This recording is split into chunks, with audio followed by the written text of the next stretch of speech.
ஓம் சாந்தி. அவ்யக்த முரளி 17/4/1983. அவ்யக்த பாப்தாதா, மதுபன்.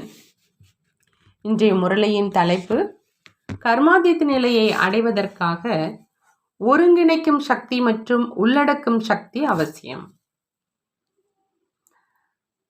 பாப்தாதா கேட்குறாங்க, சப்தத்திலிருந்து விலகிய தன்னுடைய சிரேஷ்ட நிலையை அனுபவம் செய்கிறீங்களா அப்படின்னு. அந்த சிரேஷ்ட நிலை அனைத்து பௌதீக ஈர்ப்பில் இருந்தும் விலகிய சக்திசாலியான விலகியிருக்கும் மற்றும் அன்பான நிலை. ஒரு நொடியில் இந்த சிரேஷ்ட நிலையில் நிலைத்திருந்துட்டீங்க அப்படின்னா அதனுடைய பிரபாவம் முழு நாளும் காரியங்கள் செஞ்சுக்கிட்டே தனக்குள்ள விசேஷமாக அமைதியினுடைய சக்தியை அனுபவம் செய்வீங்க. இந்த நிலையை கர்மாதித்த நிலை, தந்தைக்கு சமமான சம்பூர்ண நிலை அப்படின்னு சொல்றது. சிரேஷ்ட நிலை, அதாவது அனைத்து பௌதிக ஈர்ப்புல இருந்தும் விலகிய சக்திசாலியான விலகி இருக்கும் மற்றும் அன்பான நிலை.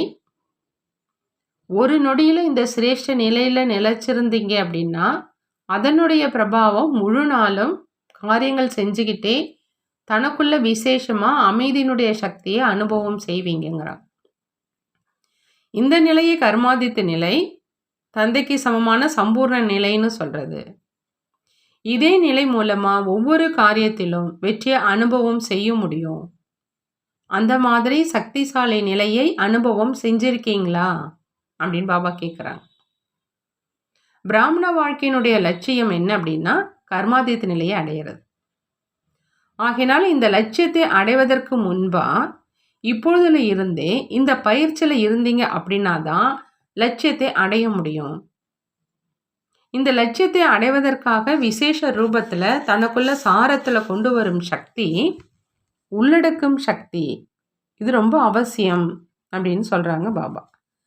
ஏன்னா விகார வாழ்க்கையில் மற்றும் பக்தி வாழ்க்கையில் ரெண்டிலுமே பல ஜென்மங்கள் புத்தியானது என்ன ஆயிடுச்சு அப்படின்னா விஸ்தாரத்தில் அலையும், சமஸ்காரத்தில் மிகவும் உறுதியாக ஆயிடுச்சு.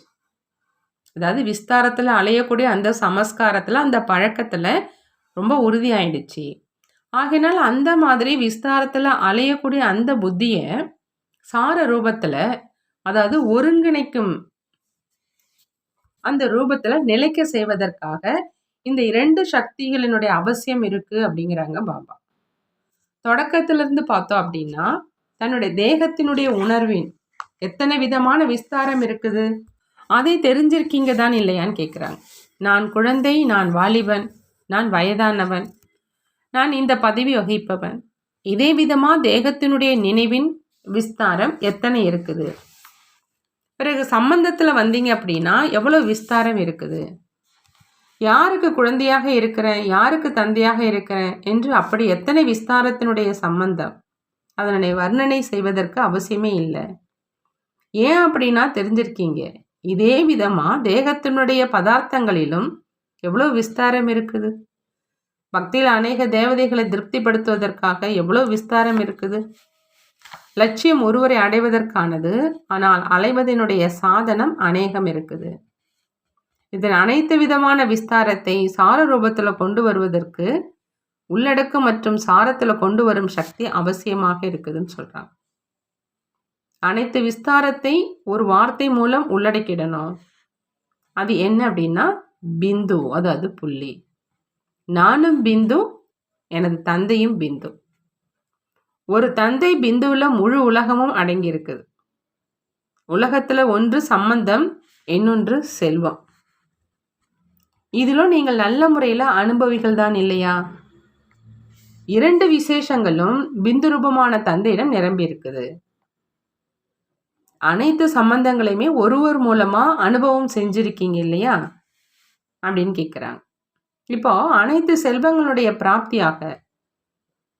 பிராப்தியாகிய இந்த சுகம், சாந்தி, குஷி இதையும் நீங்க அனுபவம் செஞ்சிட்டீங்களா அல்லது இனிதான் செய்யணுமா அப்படின்னு கேட்குறாங்க. அப்படின்னா என்ன ஆச்சு?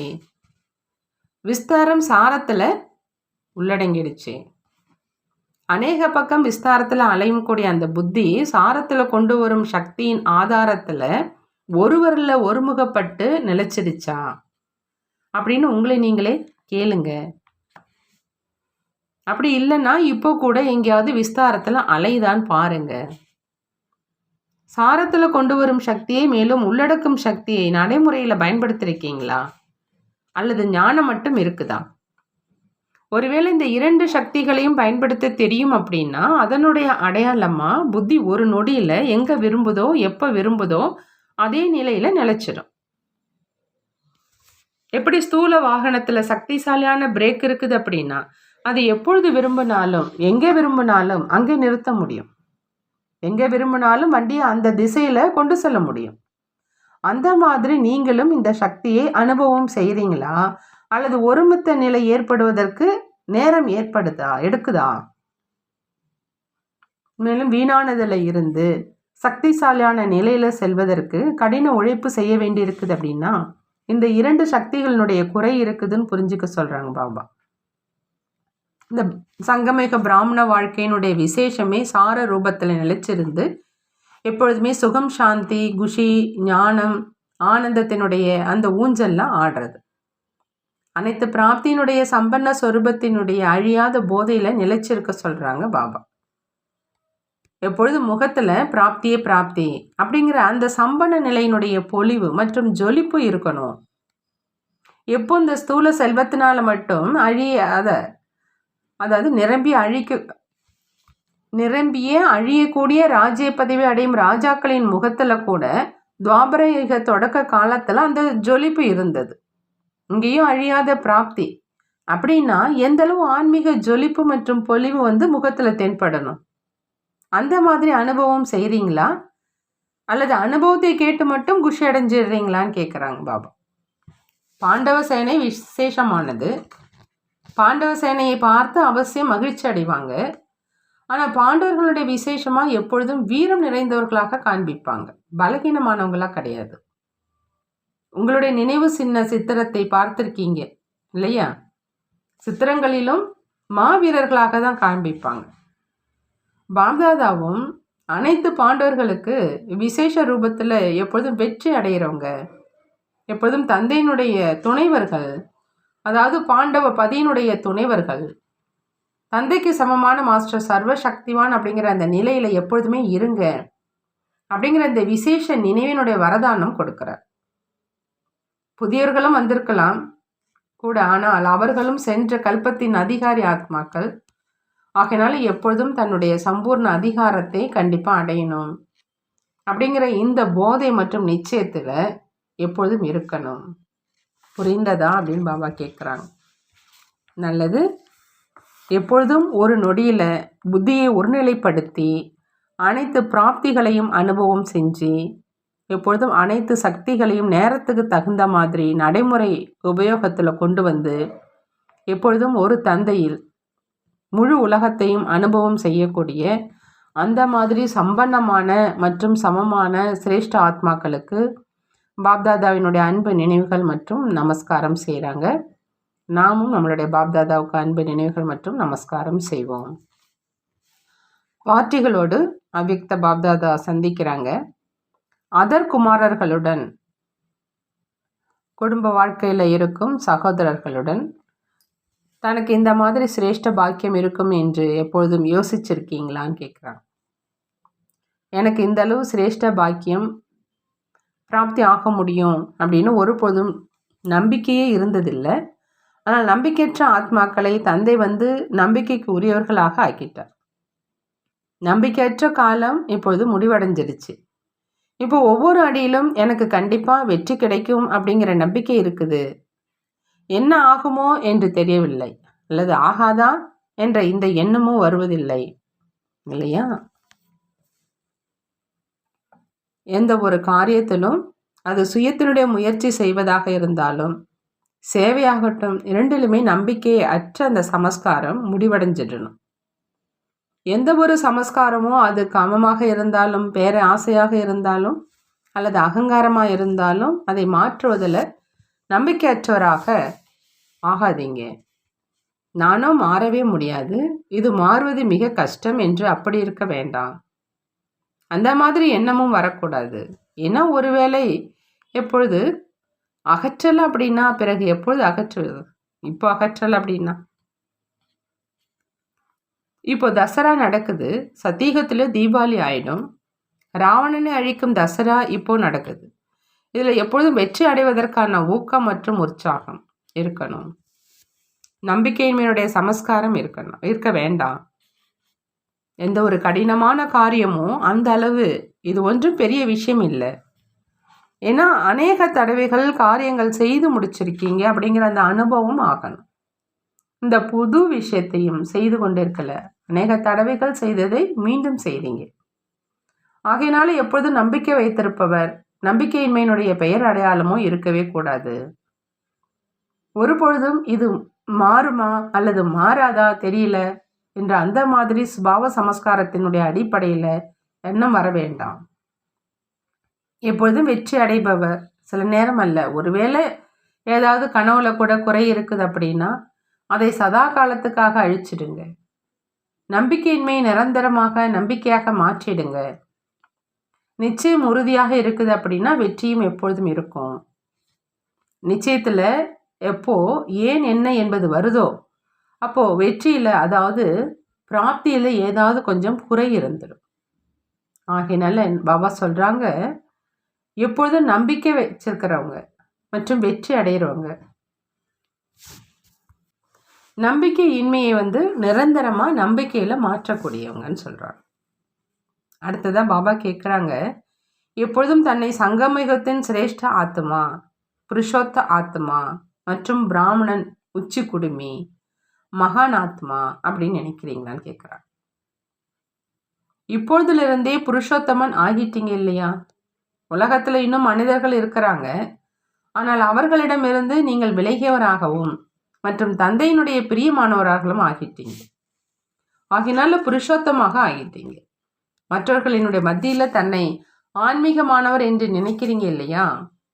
தொடர்புல உலகத்து ஆத்மாக்கள் வந்தாலும் ஆனால் அவர்களினுடைய நடுவில் இருந்து கொண்டே ஆன்மீகமானவர், விலகி இருப்பவர் என்ற இதை ஒருபொழுதும் மறக்கக்கூடாது.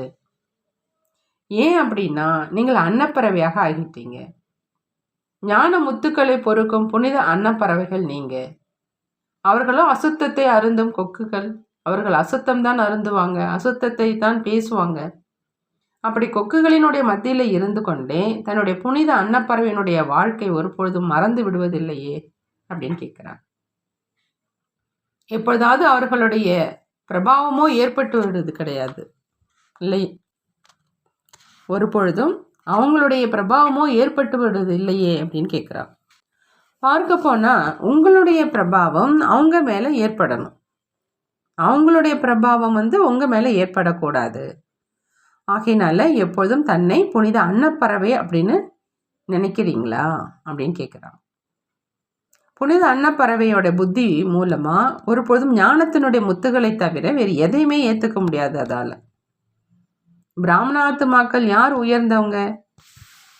உச்சிக்குடிமையாக இருக்கிறாங்களோ யாரு, அவங்க ஒரு பொழுதுமே கீழான விஷயங்களை ஏற்றுக்க முடியாது.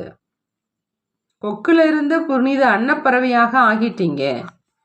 புனித அன்னப்பறவை அப்படின்னா எப்பொழுதும் சுத்தமாக, எப்பொழுதும் தூய்மையாக இருப்பது. தூய்மைதான் சுத்தம் அப்படின்னு சொல்றாங்க. அன்னப்பறவை எப்பொழுதும் சுத்தமாக இருக்கும், எப்பொழுதும் மிக வெண்மையாக இருக்கும். வெண்மையும் சுத்தம் மற்றும் தூய்மையினுடைய அடையாளம். உங்களுடைய ஆடையும் வெண்மை நிறம், இது தூய்மையினுடைய அடையாளம். ஏதாவது விதமான தூய்மையின்மை இருக்குது அப்படின்னா புனித அன்னப்பறவை இல்லை. புனித அன்னப்பறவை அசுத்த எண்ணத்தை கூட செய்ய முடியாது. எண்ணமும் புத்தியினுடைய போஜனம். ஒருவேளை அசுத்த மற்றும் வீணான உணவு அருந்தினீங்க அப்படின்னா எப்பொழுதும் ஆரோக்கியமானவராக இருக்க முடியாது. வீணான பொருள்கள் வீசப்படும், ஒன்றாக சேர்த்து வைக்கப்படாது. ஆகினால வீணான எண்ணங்களையும் முடிவு கட்டுங்க. இதைத்தான் புனித அன்னப்பறவை அப்படின்னு சொல்றதுன்னு சொல்றாங்க பாபா. நல்லது. அடுத்தது பாண்டவர்களோடு அவ்யக்த பாப்தாதா சந்திப்பு செய்கிறாங்க. பாபா சொல்றாங்க, பாண்டவர்கள் அப்படின்னா கனவு மற்றும் எண்ணத்தில் கூட தோல்வி அடையாதவங்க. பாண்டவர் அப்படின்னா எப்பொழுதுமே வெற்றி அடையக்கூடியவங்க அப்படிங்கிற இந்த ஸ்லோகனை விசேஷமாக நினைவில் வச்சுக்க சொல்கிறாங்க. கனவும் வெற்றி அடைவதாக வரணும், இந்த அளவு பரிவர்த்தனை செய்யணும். அமர்ந்திருக்கும் அனைவரும் வெற்றி அடையும் பாண்டவர்கள் அங்கே உங்கள் இடத்துக்கு சென்றதுக்கு அப்புறம் தோல்வி அடைஞ்சிட்டேன் என்று கடிதம் எழுத மாட்டீங்க. மாயா அதுவாக வருவதில்லை, ஆனால் நீங்களே அதை அழைக்கிறீங்க. பலகீனமானவர் ஆவது அப்படின்னா மாயாவை அழைப்பது. அப்படி எந்த விதமான பலகீனமும் மாயாவை அழைக்கும். ஆகையினால பாண்டவர்கள் என்ன பிராப்தி அடைஞ்சிருக்கீங்க? எப்பொழுதுமே வெற்றி அடைபவராக இருப்பாங்க. தோல்வி அடைந்ததுக்கு அப்புறம் மறைக்கிறாங்க, ஆனால் எப்பொழுதும் வெற்றி அடைபவராக இருங்க அப்படின்னு பாபா சொல்கிறாங்க. அந்த மாதிரி உறுதிமொழி செய்பவர்களுக்கு பாப்தாதாவினுடைய வாழ்த்துக்கள் எப்பொழுதும் கிடைச்சிக்கிட்டே இருக்குது. அந்த மாதிரி குழந்தைகளுக்காக தந்தை எப்பொழுதும் ஆகா ஆகாங்கிற பாடலை பாடிக்கிட்டு இருக்கிறாங்க. அனைவரும் ஆகா ஆகாங்கிற பாடல் கேட்பீங்க இல்லையா? தோல்வி ஏற்பட்டது அப்படின்னா ஐயோ ஐயோ அப்படின்னு அலறுவீங்க. வெற்றி ஏற்பட்டது அப்படின்னா ஆகா ஆகான்னு சொல்லுவீங்க. அனைவருமே வெற்றி அடைகிறவங்க. முழு குரூப்பிலும் ஒருவர் கூட தோல்வி அடைகிறவங்க இல்லை அப்படின்னு சொல்கிறாங்க பாபா. நல்லது. ஓம் சாந்தி. பாபா வரதானம் கொடுக்குறாங்க. தூய்மையினுடைய விசேஷ தாரணை மூலமா அதீந்திரிய சுகத்தை அனுபவம் செய்யக்கூடிய பிரம்மாச்சாரி ஆகுது. பிரம்மாச்சாரி ஆகணும் அப்படின்னா தூய்மையினுடைய விசேஷ தாரணை மூலமா அதீந்திரிய சுகத்தை அனுபவம் செய்யணும். பிராமண வாழ்க்கையினுடைய விசேஷ தாரணை பாபா சொல்றாங்க தூய்மை அப்படின்னு. இந்த தூய்மை தான் நிரந்தர அதீந்திரிய சுகம் மற்றும் இனிமையான அமைதிக்கான விசேஷ ஆதாரம். தூய்மை பிரம்மச்சரியம் மட்டும் அல்ல, ஆனால் பிரம்மச்சாரி மற்றும் எப்பொழுதும் பிரம்மாச்சாரி, அதாவது பிரம்ம பாபாவின் வழிப்படி ஒவ்வொரு அடியிலும் செல்றோம்.